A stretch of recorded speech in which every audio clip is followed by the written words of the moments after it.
श्रीमान् वेङ्कटनाथार्य कवितार्यकेसरी वेदान्ताचार्यवर्यो मे सन्निधत्तां सदा हृदि। पीताम्बरं करविराजितशङ्खचक्रं कौमोदगीसरसिजं करुणासमुद्रं राधासहायमतिसुन्दरमन्तहासं वादालयेशमनिशं हृदि भावयामि। मूकं करोति वाचालं पङ्गुं लङ्घयते गिरिं यत्कृपादमहं वन्दे परमानन्दमाधवं। वन्दे नन्दव्रजस्त्रीणां पादरेणुमभीक्ष्णचः यासां हरिगदोद्गीतं पुनादिभुवनत्रयम्। कोमलं कूजयन् वेणुं श्यामलोऽयं कुमारकः वेदवेद्यं परं ब्रह्म भासदां पुरदो मम। यं ब्रह्मा वरुणेन्द्ररुद्रमरुदः स्तुन्वन्ति दिव्यैस्तवैः वेदैः साङ्ख्यपदक्रमोपनिषदैः गायन्ति यं सामकाः ध्यानावस्थिततत्कदेन मनसा पश्यन्ति यं योगिनो यस्यान्तं न विदुः सुरासुरगणाः देवाय तस्मै नमः। कृष्णाय वासुदेवाय देवकीनन्दनाय च नन्दगोपकुमाराय गोविन्दाय नमो नमः। कृष्णाय वासुदेवाय देवकीनन्दनाय च नन्दगोपकुमाराय गोविन्दाय नमो नमः। वन्दे बृन्दावनचरं वल्लवीजनवल्लभं जयन्ती सम्भवं ताम वै जयन्ती विभूषणं। श्रीराम राम रामेति रमे रामे मनोरमे सहस्रनाम तत्तुल्यं रामनाम वरानने। आपदामपहर्तारं दादारं सर्वसम्पदां लोकाभिरामं श्रीरामं பூயோ பூயோ நமாம்யகம். பாகவத பக்தர்களுக்கு அடியனுடைய அநேக கோடி நமஸ்காரம். போன காணொளியில் பட்டத்திரிகள் ஸ்ரீமத் ராமாயணத்தை பற்றி பாடினதை பார்த்தோம் இல்லையா. பாலகாண்டம், அயோத்தியா காண்டம், ஆரண்ய காண்டம் இதை முழுசுமாக பாடிட்டு சுந்தர காண்டத்தில் அனுமனை சந்திக்கிற வரைக்கும் பாடியிருந்தார். இப்போது மேலே பார்க்கலாம். அடுத்ததாக கிஷ்கிந்தா காண்டத்தை பாடுறார். नीतः सुग्रीवमैत्रीं तदनु हनुमता दुन्दुभेकायमुच्चैः क्षिप्त्वाङ्कुष्ठेन भूयो लुलवितयुगपत् भद्रिणा सप्तसालान् हत्वा सुग्रीवकादोत् यदमतुलबलं वालिनं व्याजवृत्या वर्षावेलामनैषीः विरहतरलितः त्वம்மதங்காஸ்ரமாந்தே. சுக்ரீவனோட இரட்டையான வாலி என்ன பண்ணுறான், மாயாவிங்கிற அரக்கனோட சண்டை போடுறான். ஒரு குகைக்குள்ளே போய் ஒரு வருஷ காலம் சண்டை போடுறான். ஒரு வருஷம் கழித்து இந்த சுக்ரீவன் வந்து அந்த குகைக்கு வாசல்லே நின்றுட்டுருக்கான். ஒரு வருஷம் கழித்து ரத்த வெள்ளம் வெளில வந்தோடனே சரி வாலி தான் அந்த மாயாவி கொன்னுட்டான் போல இருக்குது, அவன் வெளியில் வந்தால் நம்ம இதுக்கே கஷ்டமாச்சேன்னு சொல்லிட்டு ஒரு கல்லை வச்சு அந்த குகையோட வாயில் மூடிட்டு வந்துடுறான். நாட்டுக்கு வந்தோடனே இவன் பட்டாபிஷேகம் பண்ணிக்க சொல்கிறான். இவன் ராஜ்யத்தை ஏற்றுக்கிறான். அந்த சமயத்தில் வாலி அங்கேருந்து வந்துடுறான். வந்து உடனே இவன் என்ன பண்ணுறான், நீ வந்து மரணிச்சிட்டேன்னு நான் பண்ணேன், எந்த அவனோட ராஜ்யம் இருந்தான்னு சொல்லிட்டு கொடுத்து அவன் காலில் விழறான். ஆனால் வாலி வந்து ஒத்துக்க மாட்டேங்கிறான். அவனை என்ன பண்ணுறான், துரத்தி அடிக்கிறான். இவன் எல்லா இடத்துலையும் ஓடுறான். எந்த இடத்துக்கு போனாலும் வாலி வந்து அவனை துரத்திகிட்டே வரான். இந்த மதங்காசிரமத்தில் வந்து இவன் என்ன பண்ணுறான், ஒரு துந்துபிங்கிற அரக்கனை வந்து வதம் பண்ணி வாலி அவனை தூக்கி விட்டறிகிறான். அந்த சடலத்துலேருந்து ஒரு துளி ரத்தம் வந்து இந்த மதங்காசிரமத்தில் விழுந்துடுறது. அதனால் அந்த மதங்க முனிவர் வந்து அவனை சபிச்சுடுறார். நீ இந்த எல்லைக்குள்ளே வந்தேன்னா உனக்கு மரணம் ஏற்படும், அதனால் வாலி இங்கே வரமாட்டான்னு நான் ஒளிஞ்சுட்டுருக்கேன் அப்படின்னு சொல்லி சுக்ரீவன் தன் கதையை சொல்கிறான். அப்போ ராமன் வந்து இந்த மாதிரி ராவணன் சீதையை கடத்தின்னு போயிட்டான், எனக்கு அவளை கண்டுபிடிக்கிறதுக்கு நீ உதவணும்னு கேட்ட உடனே, நீ என் மனைவியை நான் மீட்கிறதுக்கு உதவினா நான் உன் மனைவியை கண்டுபிடிக்கிறதுக்கு உதவுறேன் அப்படின்னு சொல்கிறான். அப்போ வாலி வந்து ரொம்ப பலவான், உன்னால் அவனை வந்து சண்டை போட்டு அழிக்க முடியுமா அப்படின்னு கேட்குறான். இப்போ என்ன பண்ணணும்னு கேட்டவுடனே அந்த துந்துபியோட சடலத்தை காமிச்சு இதை வந்து எவ்வளோ தூரம் உன்னால் வீச முடியும் அப்படின்னு கேட்குறான். அப்போ ராமன் என்ன பண்ணுறார், தன்னோட கட்டை விரலால் தூக்கி ரொம்ப தூரம் போடுறார். இருந்தாலும் அவனுக்கு அதில் ஒரு இது வரல, நம்பிக்கை வரல. அவன் வாலி இந்த துந்துபியை வதம் பண்ணும்போது அவன் உயிரோடு இருந்தான், நகமும் சதயமாக இருந்தான், அவனையே தூக்கி அவன் போட்டான். இப்போ நீ போடும்போது அது வெறும் எலும்பு கூடு தான். அதனால் இந்த பலம் வந்து போராது வாலியை அழிக்கிறதுக்கு அப்படின்னோடனே, சரி நான் என்னோடய வலிமையை நிரூபிக்க நான் என்ன பண்ணணும் அப்படின்னோடனே அங்கே இருக்கிற 7 ஆச்சா மரத்தை காமிச்சு வாலி ஒரு அம்பாலே இந்த ஒரு ஆச்சா மரத்தையும் வீழ்த்துவான், ஒன்றால் அது முடியுமா அப்படின்னு கேட்குறான். ராமர் ஒரே அம்பால் அந்த 7 ஆச்சா மரத்தையும் வீழ்த்திடுறார். அப்போ அவனுக்கு சந்தோஷமாயிடுறது. சரி நீ வந்து வலிமையானவன் தான் அப்படின்னு சொல்லிட்டு 2 பேரும் நட்பு போன்றான். அப்போ சுக்ரீவனை போய் வாலியை சண்டைக்கு கூப்பிட சொல்கிறார் ராமன். சுக்ரீவேண அனுஜோக்தியா சபயமபி யதா வியூஹிதாம் வாஹினீம் தாம் ருக்ஷாணாம் வீக்ஷ திக்ஷு திருதமததயிதா மார்கணா யாவனம் ராம் சந்தே சஞ்சங்குலீயம் பவனசுதகரே பிராதிஷோத்மோதசாலி மார்கே மார்கே மார்கே கபிபிரபி ததா த்வத்ப்ரியா சப்ரயாசைஹி. வாலிக்கும் சுக்ரீவனுக்கும் பயங்கரமான கோர யுத்தம் நடக்கிறது. அப்போது ராமர் வந்து ஒரு மரத்து பின்னாடி ஒளிஞ்சிருந்து ஒரு அம்பை எய்கிறார். அம்பை எய்தின உடனே அது வாலியோட மார்பில் பட்டு அவன் கீழே விழுந்துடுறான். அதில் ராமநாமம் இருக்கிறத பார்த்த உடனே அப்போ தான் ராமர் எதிர்க்க வரார், வாலி எதிர்க்க. அப்போ அவன் அவர்கிட்ட 7 கேள்விகள் கேட்குறான். அப்படி கேட்ட உடனே ராமரும் அந்த கேள்விகளுக்கெல்லாம் பதில் சொல்கிறார். ஏன் வந்து மறைஞ்சிருந்து நீ என்னை அடித்த அப்படின்னு கேட்டதுக்கு லக்ஷ்மணன் பதில் சொல்கிறான். சுக்ரீவன் வந்து உன் காலில் விழுந்தப்போ அவன் மன்னிப்பை நீ ஏற்றுக்கலை, அதனால் ராமன் கிட்ட சரணாகதி பண்ணுற தகுதி கூட உனக்கு கிடையாது. ராமன் நேரம் வந்து ஒன்று அடிச்சிருந்தான்னாக்கா ஒருவேளை நீ வந்து மன்னிச்சிருன்னு சொல்லி அவன் காலில் விழுந்தனா உன்னோட சரணாகதியை ஏற்றுக்கிறது கூட உனக்கு வந்து இந்த தகுதி கிடையாது அப்படின்னு சொல்கிறான். அப்புறம் வாலி வதத்துக்கு அப்புறம் அவனுக்கு அந்திம சம்ஸ்காரத்தெல்லாம் சுக்ரீவனை பண்ண சொல்லிவிட்டு அவனை வந்து ராஜ்ய பட்டாபிஷேகம் லக்ஷ்மணனை விட்டு பண்ண சொல்கிறார். அப்போ மாரி காலம், மழை காலங்கிறதுனால ஒரு குகையில் இருந்துட்டு மழை காலம் முடிஞ்ச உடனே வானரங்கள்லாம் கூப்பிட்டு சீதையை தேடலாம் அப்படின்னு முடிவு எடுக்கிறான். மழை காலம் முடிஞ்சதுக்கப்புறமும் சுக்ரீவன் தான் புதுசாக அரசாள்றான் இல்லையா, அதனால் இதை பற்றி யோஜனையே இல்லாமல் இருக்கான். அப்போ லக்ஷ்மணனை விட்டு அனுப்புகிறார். வாலி போன வாயில் இன்னும் மூடலைன்னு போய் சொல்லு சுக்ரீவன்ட்டன்னு உடனே அதை கேட்ட உடனே அவன் என்ன பண்ணுறான், கிடுகிடுன்னு வானர சேனையெல்லாம் கூட்டின்னு வந்து ராமன் கிட்ட காமிக்கிறான். இந்த பாரு எல்லாரையும் வந்து 4ஆக பிரித்து 4 திக்குலையும் அனுப்புகிறேன் அப்படின்னு சொல்லிட்டு எல்லாருக்கும் எந்தெந்த வழியாக போகணும் எல்லாத்தையும் சொல்லி அனுப்புகிறான். 1 மாதத்துக்குள்ளே நீங்கள்லாம் செய்தி கொண்டு வரணும் அப்படின்னு சொல்லி எல்லாரையும் அனுப்புகிறான். தெற்கு பக்கம் போகிற வானர கூட்டத்தில் தான் ஹனுமான் இருக்கார். ராமன் ஹனுமானை தனியாக கூப்பிட்டு, நீ தான் எப்படியும் சீதையை கண்டுபிடிக்க போகிற, அப்படி நீ அவளை கண்டுபிடிச்சேன்னா நீ ராமதூதன்கிறத அவளை தெரிவிக்கிறதுக்காக இந்த என்னோட முத்திரை மோதிரத்தை அவள்கிட்ட காட்டு அப்படின்னு சொல்லி ரகசியமாக அந்த முத்திரை மோதிரத்தை ஹனுமான்கிட்ட கொடுக்குறார். இப்படி 3 திக்குலையும் தேடின்னு போன வானரங்கள்லாம் சீதை எங்கும் கிடைக்கலன்னு திரும்பி வந்துடுறான்.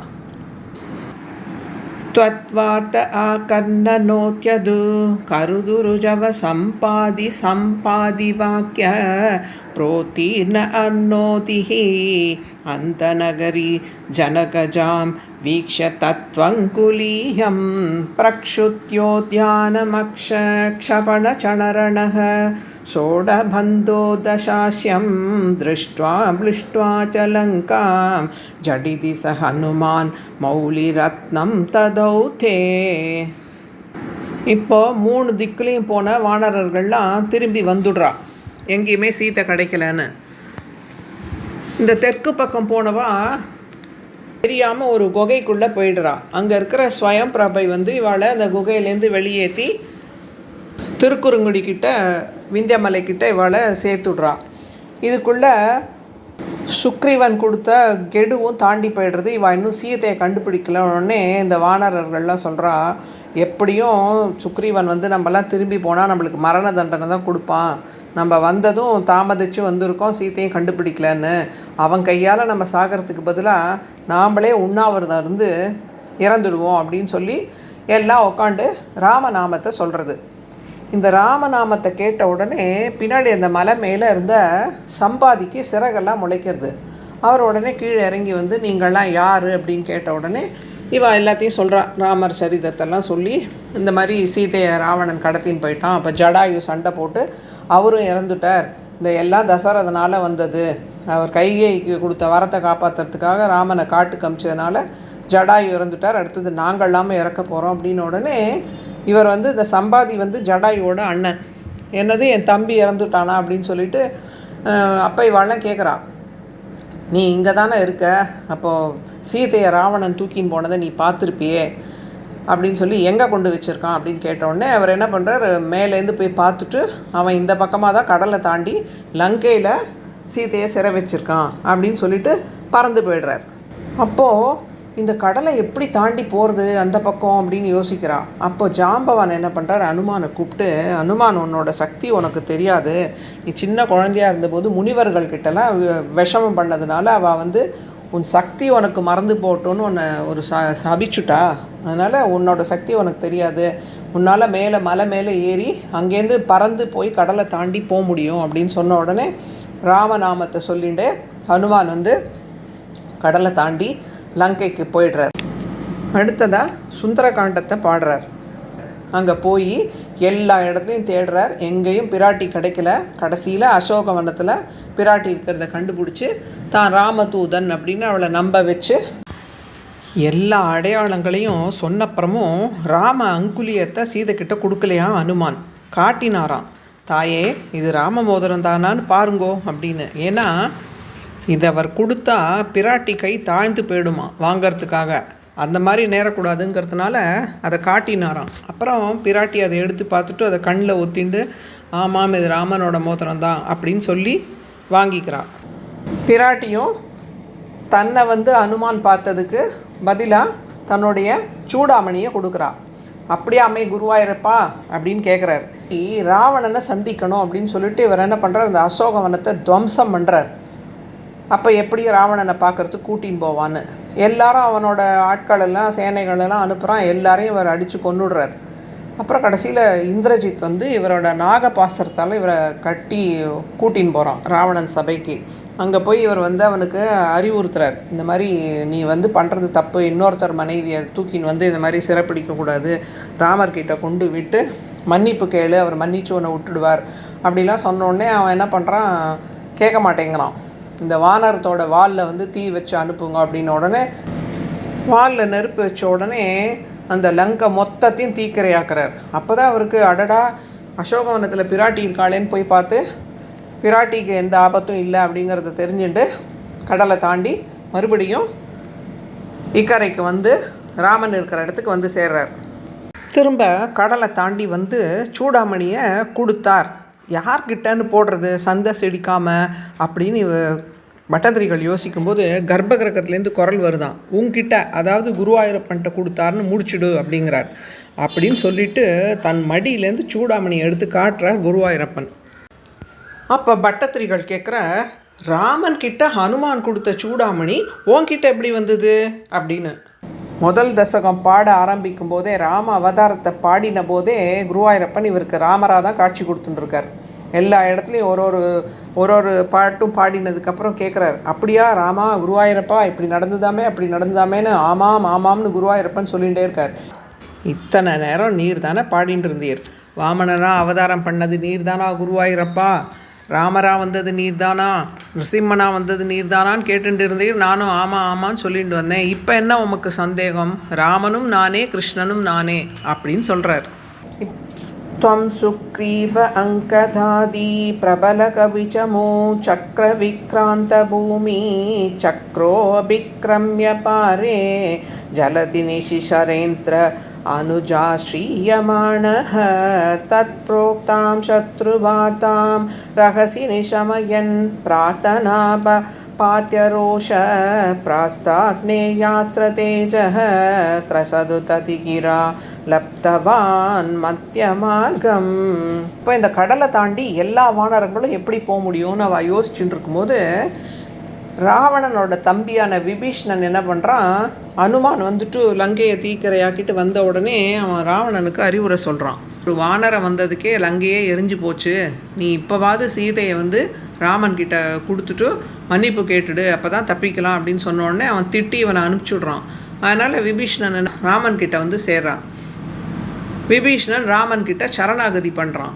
அந்த சரணாகதி பலித்த உடனே ராமன் கேட்குறார், இப்போ எல்லாரும் எப்படி கடலை தாண்டி போகிறதுன்னு. உடனே தன்னோட சரணாகதி பலித்ததுனால அவன் என்ன சொல்கிறான், கடலரசன் நோக்கி நீ சரணாகதி பண்ணு அப்படின்னு சொல்கிறான். உடனே ராமனும் தர்ப புல்லை பரத்தி சரணாகதி பண்ணுறார். ஏன் பண்ணுறாருனா, தப்பான ஆள்கிட்ட சரணாகதி பண்ணால் அது இப்போ எடுபடாதுன்றதை நம்மளுக்கு காமிக்கிறதுக்காக தான் பண்ணுறாரு. அப்போது கடலரசன் வரவே இல்லை. இவரோட சரணாகதிக்கு பதில் சொல்லாமல் இருக்கிறதுனால ராமனுக்கு கோவம் லக்ஷ்மணனை கூப்பிட்டு, ஆக்னேயாஸ்திரத்தை எடு, இந்த கடலை மொத்தமாக நான் வத்தடிச்சிடுறேன் அப்படின்னு சொன்ன உடனே ஓடி வரான் அங்கேருந்து கடலரசன். பிரபு, நீங்கள் தான் என்னை இது மாதிரி படைச்சிங்க, இப்போ நீங்களே என்னை வத்த சொன்னால் நான் எப்படி வத்த முடியும்? அதனால் நீங்கள் பாறையெல்லாம் போடுங்க என் மேலே, அது ஆழத்துக்கு போகாமல் மிதக்கிற மாதிரி நான் பண்ணுறேன், அதில் தாண்டி நீங்கள் கடலை தாண்டிடலாம் அப்படின்னு சொல்லி உடனே வானரர்களும் ராமன் எழுதி அந்த பாறையெல்லாம் கொண்டு கடல் மேலே போடுறான். விபீஷண சரணாகதியிலேருந்து யுத்தகாண்டத்தை பாடுறார். கீசை ஷீசாந்திரர் ஆபாகிருத கிரிநிகரை சேது மாதாப்யயாதோ யாதூன்யாமத்யதம்ஷா நகசிகரிஷிலா சாலசஸ்திரைः ஸ்வசைன்யைः வியாகுர்வன் சானுஜஹத்வம் சமரபுவி பரம் விக்ரமம் சக்ரஜேத்ரா வேகான்னாகாஸ்திரபத்தः பதகபதி கருது மாருதைः மோச்சிதோ பூஹு. கடலரசன் சொல்கிறான் இல்லையா, என் மேலே கல்லெல்லாம் போட்டிங்கன்னா அது முழுகாமல் நான் பார்த்துக்கிறேன், நீங்கள் அது மேலே ஏறி கடலை தாண்டி அந்த கரைக்கு போகலாம் அப்படின்னு. அதே மாதிரி கல்லுலலாம் ராமநாமத்தை எழுதி இவாள்லாம் போடுறா. அந்த கல் மேலே நடந்து கரையை தாண்டிடுறா. இலங்கைக்கு போய் எல்லாரும் சேர்ந்துடுறா. ஹனுமான் வெறும் ராமநாமத்தை சொல்லியே கடலை தாண்டிட்டார். ஆனால் ராமனே சேது பந்தனம் பண்ணி தான் கடலை தாண்ட வேண்டியதாக இருந்தது. அப்படி ராமநாமத்தோட மகிமை அப்படி. அந்த பக்கம் போன உடனே பயங்கரமான கோரமான போர் நடக்கிறது. இந்த அரக்கர்கள்லாம் கையில் கதையெல்லாம் வச்சுட்டு சண்டை போடுறா. ஆனால் இந்த வானரர்கள் தன்னோட கை நகங்களும் கல், பாறை, மலை இதெல்லாம் தான் வச்சு சண்டை போடுறா. கை நகத்தால் கிழித்து கல்லால் அடித்து மலையெல்லாம் தூக்கி போட்டு அப்படி தான் சண்டை போடுறா. வால்மீகி தன்னோட ராமாயணத்தில் இதைத்தான் சொல்லியிருக்கார். அனுமான் கையில் கதை வச்சு சண்டை போட்டதாவோ வானரர்கள் கதை வச்சு சண்டை போட்டதாவோ சொல்லலை. இது பிற்காலத்தில் வந்த இடைச்சர்களாக இருக்கலாம். அப்போது இந்திரஜித் என்ன பண்ணுறான், தன்னோட நாகாஸ்திரத்தை ஏவின உடனே ராமலக்ஷ்மணர்களை நாகபாசம் கட்டி போட்டுறது. அப்போ மேலே கருடன் வந்த உடனே அந்த நாகாஸ்திரம் அவளை விட்டு விலகிடுறது. சௌமித்ரிஸ்த்வத்ர சக்தி பிரகிருதி கலதசுஹு வாதஜ ஆனீத சைல கிராணாத் பிராணானுபேதோ வியக்ருணுத குஸ்ருதி ஸ்லாகினம் மேகநாதம் மாயாக்ஷோபேஷு வைபீஷண வச்சனஹிருத ஸ்தம்பன கும்பகர்ணம் சம்பிராப்தம் கம்பிதோர்வி தலமகில சமோ பக்ஷினம் வக்ஷினோஸ்தம். இந்திரஜித்தை லக்ஷ்மணனை சக்தி ஆயுதத்தால் அடித்த உடனே அவன் மயங்கி விழுந்துடுறான். இதை பார்த்த உடனே ஜாம்பவான் சொல்கிறார், ஔஷத மலையில் போய் சஞ்சீவி மூலிகை எடுத்துன்னு வந்தால் இந்த லக்ஷ்மணனை குணப்படுத்த முடியும்னு. ஹனுமான் அங்கே போய் தேடுறார், அவரால் கண்டுபிடிக்க முடியல. உடனே அந்த ஔஷத மலையே தூக்கின்னு வந்துடுறார். அந்த மூலிகையோட வாசனைப்பட்ட உடனே எழுந்துடுறான் லக்ஷ்மணன். அப்போது விபீஷணன் சொல்கிறான், இந்த இந்திரஜித்தை உடனே நீ அழிச்சிடு அப்படின்னு சொன்ன உடனே லக்ஷ்மணன் இந்திரஜித்தை அழிச்சுடுறான். அடுத்தது கும்பகர்ணனையும் வதம் பண்ணிடுறான். गृह्णञ्चम्बारि सम्प्रेषितरदकवचौ रावणेन अभियुत्यन् ब्रह्मास्त्रेणास्य बिन्दन् कलतदिम् अपलाम् अग्निशुक्तां प्रगृह्णन् देवश्रेणीवरो जीवित समरमृदै अक्षदैः रुक्षशङ्कैः लङ्कापत्रा च साकं निजनकरमकाः सप्रिय पुष्पकेन. இப்போ தன்னோட தம்பிகள் பிள்ளைகள் எல்லாரும் இறந்து போனதுனால ராவணன் தன்னோட தேரில் அவனே நேராக சண்டைக்கு வரான். மேலேருந்து இந்திரன் பார்க்குறான். ராவணன் தேரில் நின்றுருக்கான். ராமர் கீழே தரையில் நின்று சண்டை போடுறார். உடனே தன்னோட தேரையும் தன்னோட தேரோட்டியான மாதலியும் நிறைய அஸ்திரங்களாமும் கொடுத்து அனுப்புகிறான். அகஸ்தியர் ராமனுக்கு ஒரு பிரம்மாஸ்திரத்தை கொடுக்குறார் இல்லையா, அந்த பிரம்மாஸ்திரத்தை ஏவி தான் ராவணன் கதையை முடிக்கிறார் ராமர். இப்படி ராவணன் அழித்ததுக்கப்புறம் விபீஷணனை கூப்பிட்டு சீதா பிராட்டியை நன்னா அலங்காரம் பண்ணிட்டு இங்கே கூட்டின்னு வா அப்படின்னு சொல்கிறார். ஏன் அப்படி சொல்கிறாருன்னா, சீதையை பார்த்து இப்போ அவர் சுடுசொல் சொல்ல போகிறார். அசோகவனத்தில் இருந்த மாதிரியே வந்தால் அவளோட நிலையை பார்த்தா ராமனால் பேச முடியாது, அவளை சுடுசொல் சொல்ல முடியாது. அதனால தான் இந்த மாதிரி வர சொல்கிறார். பிராட்டி அந்த மாதிரி வந்த உடனே, நான் உன்னை ஏற்றுக்கிறதுக்காக இந்த ராவண யுத்தத்தை நடத்தலை, அசுரர்களை அழிப்பேன்னு அந்த அந்தணர்கள் கொடுத்த வாக்கை காப்பாற்றுறதுக்காக தான் நான் ராவணனை அழித்தேன், உன்னையும் மீட்டுட்டேன், நீ உனக்கு எங்கே இஷ்டமோ அங்கே போய் இருக்கலாம் அப்படின்னு சொல்கிறார். அக்னி மூட்டுன்னு சொல்லி லக்ஷ்மணனை கூப்பிட்டு சொல்கிறான். உடனே பிராட்டி சொல்கிறா, நான் இத்தனை காலம் பிரிஞ்சிருந்தாலும் ராமனை தவிர வேறு யாரையும் நினைக்காம ராமனையே மனசில் நினச்சிட்டு இருந்தேங்கிறது உண்மையாக இருந்தால் இந்த அக்னி என்ன சுடாமல் நான் வெளியில் வரணும் அப்படின்னு சொல்கிறான். அதே மாதிரி லக்ஷ்மணன் தீ மூட்டின உடனே அதுக்குள்ளே இறங்குறா. அக்னி தேவன் உடனே அவளை தூக்கின்னு இவளோட கற்போட அக்னியை என்னால் தாங்க முடியல, இவளை மாதிரி கற்புக்கரசி யாருமே கிடையாது அப்படின்னு சொல்லி திருப்பி ராமர்கிட்ட கொடுக்குறார். ராமருக்கு தெரியாதா சீதையை பற்றி, உலகத்தார் யாரும் அவளை தப்பாக பேசிடக்கூடாதுங்கிறதுனால தான் அப்படி சொல்கிறார். அப்போ தேவர்கள் எல்லாமே மேலே சொல்கிறான், பூ மாதிரி பொழிகிறான். இதை எதிர்பார்த்து தான் ராமர் அந்த மாதிரி சொல்கிறார். உடனே விபீஷணன் தன்னோட புஷ்பக விமானத்தை கொடுத்து இவாளெல்லாம் அயோத்திக்கு கிளம்ப சொல்கிறான். அது மாதிரி வரும்போது பரத்வாஜர் ஆசிரமத்தில் ஒரு ராத்திரி தங்குறார். ஆனால் பரதன் சொல்லியிருக்கான் இல்லையா, 14 வருஷம் முடிஞ்சு ஒரு நிமிஷம் தாமதமாக வந்தால் கூட நான் அக்னி பிரவேசம் பண்ணிவிடுவேன்னு. அதனால் அனுமானை விட்டு அனுப்புகிறார். இந்த மாதிரி பின்னாடியே வந்துட்டுருக்கோன்னு போய் சொல்லு அப்படின்னு. அதே மாதிரி இப்போ பரதனும் தீ மூட்டி இறங்கிறதுக்கு போகிற போது அனுமான் போய் சொல்கிறார். அதுக்குள்ளே இவாளும் வந்துடுறான். வந்த உடனே எல்லாருமா அயோத்திக்கு போய், குருவாயிரப்பா ராமா உனக்கு படு ஜோரா சீதாராம ராஜ்ய பட்டாபிஷேகம் நடந்துதாமே அப்படின்னு உடனே ஆமாம் அப்படிங்கிறார் குருவாயிரப்பன். प्रीतो दिव्याभिषेकैः अयुधसमधिगान् वत्सरान् पर्यरंसीः मैथिल्यां पापवाचा शिव शिव किल तां गर्भिणीम् अप्यहासीः शत्रुघ्नेनार्दयित्वा लवणनिशिशरं प्रार्थयशूत्रभाषं तावत् वाल्मीकिकेः कृतवसति उभा सूतसीता सुदौते.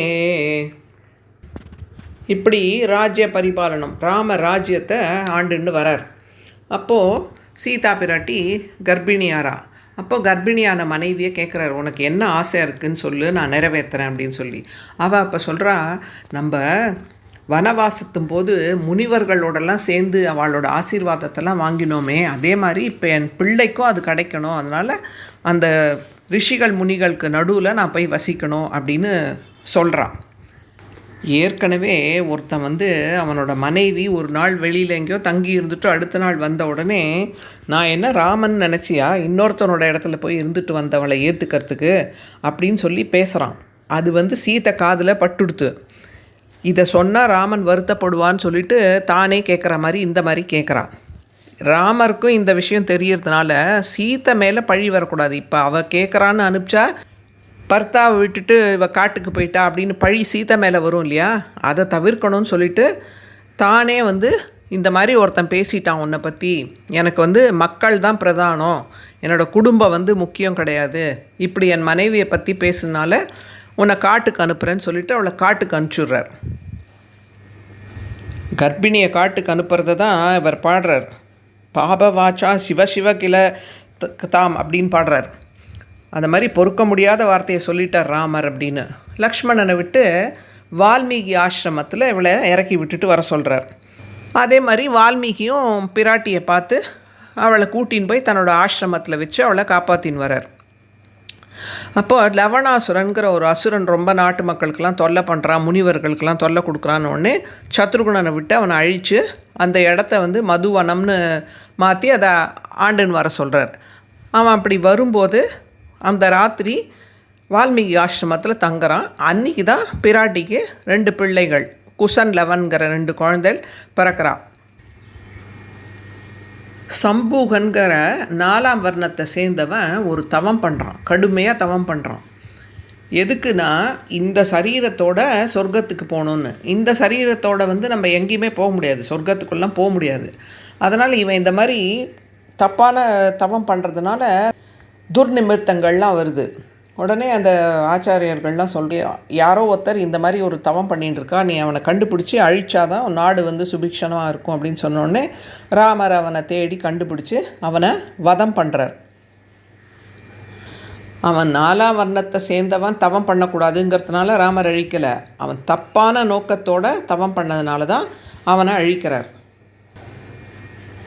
குருவாயூரப்பா, நீ எதுக்கு சீதையை வால்மீகி ஆசிரமத்துக்கு அனுப்பிச்ச? வால்மீகி உன்னோட கதையை எழுதணும், அதை உன் பிள்ளைகளுக்கு சொல்லி கொடுக்கணும், அவள் பாடுறதை நீ உன் காதால் கேட்கணுன்னு தானே அப்படின்னு பாடுறார் பட்டத்திரிகள்.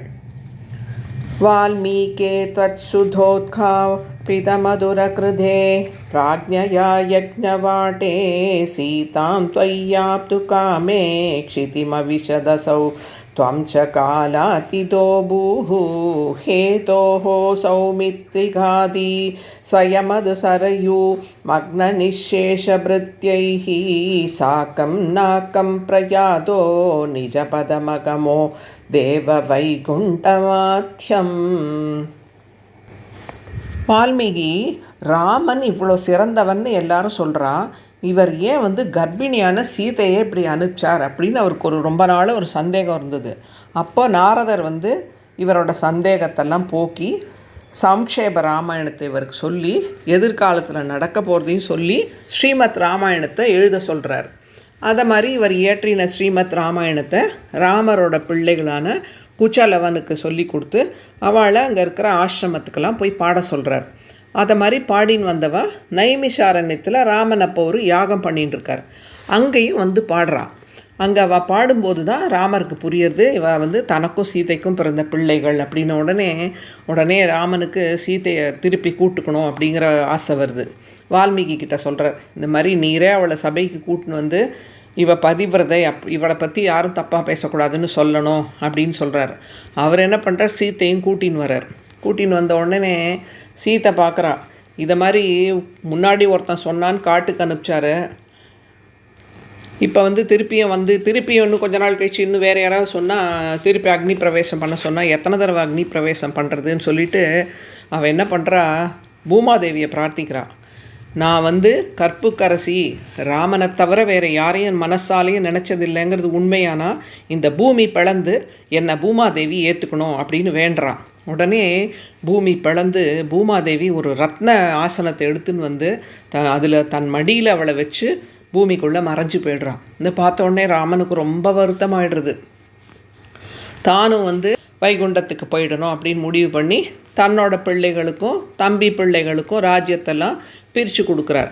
அப்போது யமதர்மர் இவருக்கு ஞாபகப்படுத்துறதுக்கு வரார்.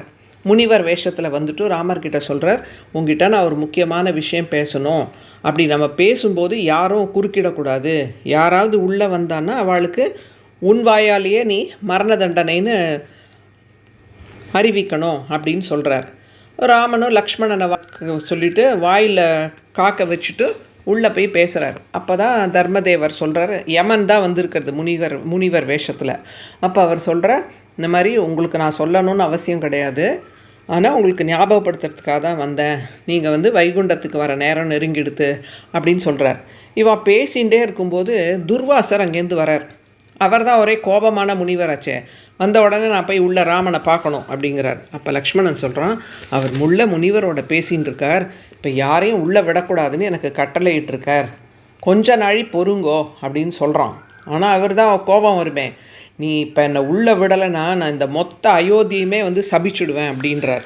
உடனே லக்ஷ்மணன் பார்த்தான், எல்லாரையும் சாபம் கொடுக்கறதுக்கு பதிலாக நம்மளே சாபத்தை வாங்கிக்கலான்னு சொல்லிட்டு அவரை நிற்க வச்சுட்டு தான் உள்ளே போகிறான். அதுக்குள்ளே அந்த தர்மதேவரும் அப்போ தான் பேசி முடிச்சுட்டு அவர் கிளம்பிட்டார். துர்வாசரை கூப்பிட்டு ராமன் உபசரித்து அவரை வழி அனுப்பி வைக்கிறார். ஆனால் அப்போ தான் அவருக்கு தோன்றுறது, இந்த மாதிரி தர்மதேவரோட பேசும்போது யார் வந்தாலும் மரண தண்டனை கொடுக்கணும்னு சொன்னாரே அப்படின்னு சொல்லிட்டு நான் லக்ஷ்மணனுக்கு எப்படி என் வாயால் நான் சொல்லுவேன் மரண தண்டனைன்னு அப்படின்னு சொல்லி வருத்தப்படுறார். ராமராவது லக்ஷ்மணனை பிரிஞ்சு 1 நாள் 2 நாள் இருந்தார். ஏன்னா பிறந்தது ராமன் பிறந்து 2 நாள் கழித்து தான் லக்ஷ்மணன் பிறக்கிறான். ஆனால் லக்ஷ்மணன் ஒரு நொடி கூட ராமனை விட்டு பிரிஞ்சு இருந்ததே கிடையாது. அப்பேற்பட்டவன்ட்ட நான் எப்படி உனக்கு மரண தண்டனைன்னு சொல்லுவேன் அப்படின்னு ரொம்ப வருத்தப்படுறார். அப்போ அந்த ஆச்சாரியர்கள்லாம் சொல்கிறா, நீ மரண தண்டனைலாம் விதிக்க வேண்டாம், நான் உன்னை துறந்துட்டேன் அப்படின்னு சொல்லு, அதுவே மரண தண்டனைக்கு சமானம். ராமரும் அதே மாதிரி லக்ஷ்மணனை கூப்பிட்டு சொல்கிறார். லக்ஷ்மணனும் ரொம்ப வருத்தப்பட்டு சரையு நதிக்கரையில் போய் இறங்கிடுறான். அப்போ ராமனும் என்ன பண்ணுறார், பிராட்டியும் பிரிஞ்சு போயாச்சு, இன்னொரு உயிராக வெளியில் நடமாடின்ற லக்ஷ்மணனும் போயாச்சு, இனிமேல் நானும் போக வேண்டியதான் அப்படின்னு சொல்லிட்டு தானும் சரையு நதியில் இறங்கிறதுக்கு போகிறார். உடனே அங்கே இருக்கிற முனிவர்கள் எல்லாரும், அந்த ஜனங்க எல்லாரும் பின்னாடி வந்துடுறான், நாங்களும் உன் கூடயே வருவோம், உன்னை விட்டு இருக்க மாட்டோம் அப்படின்னு சொல்லிட்டு. அப்புறம் ராமன் என்ன பண்ணுறார், அவளெல்லாம் வைகுண்டத்துக்கு கூட்டின்னு போக முடியாது, ஏன்னா அவள் பக்தி யோகமோ சரணாகதியோ பண்ணலை. அதனால் அவளை சாந்தானிக லோகம்னு பிரம்மலோகத்துக்கு மேலே ஒரு லோகம் இருக்குது, அங்கே அவளெல்லாம் இருக்க வச்சுட்டு அதுக்கப்புறம் அவள் சரணாகதி பண்ணி மோட்சத்துக்கு போகலாம். இவர் தன்னடி ஜோதிக்கு நீ எழுந்தருளிஞாமே குருவாயிரப்பா ராமா அப்படின்னு பாடுறார். அடுத்ததாக பலஸ்துதியையும் பாடுறார். சோயம் மத்யாவதாரஹ தவ கலு நியதம் மத்ய சிக்ஷார்த்தமேவம் விஸ்லேஷார்த்திஹி நிராக த்யஜனமபி பவேத் காமதர்மாதிசக்த்யா நோ சேத் ஸ்வாத்மானுபூதேஹே க்வனு தவ மனசோ விக்ரியா சக்ரபாணே சத்வம் சத்வைகமூர்த்தே பவனபுரபதே வியாதுனோ வியாதிதாபான். நாட்டில் இருக்கிற மக்களுக்கெல்லாம் பாடம் சொல்ல தான், குருவாயிரப்பா நீ ராமனா அவதாரம் பண்ணியா, ஒரு பொருளின் மேலே அதிகமாக ஆசை வச்சா கஷ்டம் வரும்னு காட்டின. ராவணன் சீதை மேலே காமவசப்பட்டான், தன் உயிரையே இழந்தான். தசரதன் கைகை மேலே ஆசை வச்சதுனால தான் உன்னை பிரிஞ்சார். தர்மப்படி வாழணுன்னா சில தியாகங்களை பண்ணணும் அப்படின்னு தான் சீதையை பிரிஞ்ச. கொடுத்த வாக்கை காப்பாற்றுறதுக்காக லக்ஷ்மணனை பிரிஞ்ச. சுகந்துக்கம் எல்லாத்தையும் ஒன்றா பாவிக்கணும் அப்படின்னு உங்கள் வாழ்க்கை சரித்திரத்தில் எங்களுக்கெல்லாம் காமிச்சு கொடுத்த. சத்வகுணம் மட்டுமே வடிவெடுத்த மூர்த்தி என் வியாதியை போக்கணும் அப்படின்னு இந்த ஸ்ரீமத் ராமாயணத்தை பூர்த்தி பண்ணுறார். மங்களம் கோசலேந்திராய மகனீய குணாத்மதே சக்கரவர்த்தி தனுஜாய சார்வபௌமாய மங்களம். கவிதார்கிய சிம்ஹாய கல்யாண குணசாலினே ஸ்ரீமதே வெங்கடேசாய வேதாந்த குரவே நமः.